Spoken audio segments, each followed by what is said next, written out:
Russian troops struck an ammunition depot southeast of Slavuta in Khmelnytsky region. A large fire broke out at the facility. Locals also reported sounds of secondary detonation.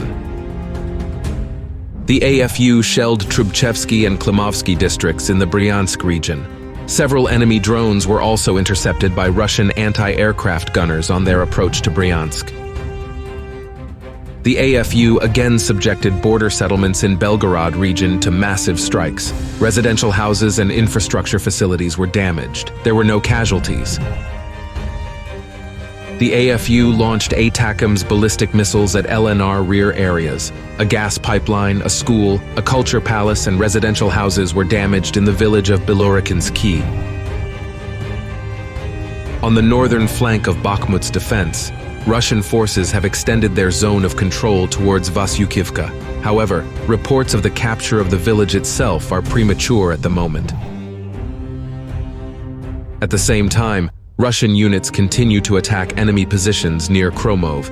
According to some reports, tactical heights on the outskirts of the village have come under the control of the Russian armed forces.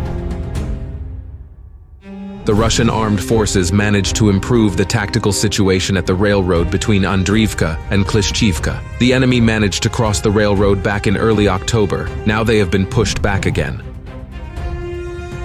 Russian troops continue their operation to cover the Avdiivka fortified area. On the southwestern flank from the direction of Yasinovata, Russian armed forces units are conducting offensives on AFU positions near the Donetsk filtration station. From the direction of Opitny, assault groups managed to advance northward, gaining a foothold 1.5 kilometers southwest of the 9th quarter of Avdiivka. At the same time, Russian units are advancing along the T-0505 highway from the Donetsk Ring Road to the heart of Avdiivka. In the Vremivka section, Russian servicemen continue to advance in the forest belts north of Pryutna. Over the past few days, assault squads have managed to partially dislodge the enemy to a ravine, but fighting still continues.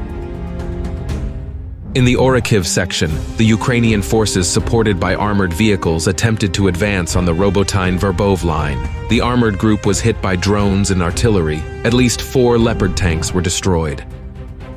In the Kherson direction, the AFU gained a foothold at Dacha and attempted to advance towards Pidstepny and Poima. Russian troops launched massive strikes on the advancing enemy units, forcing them to retreat with losses.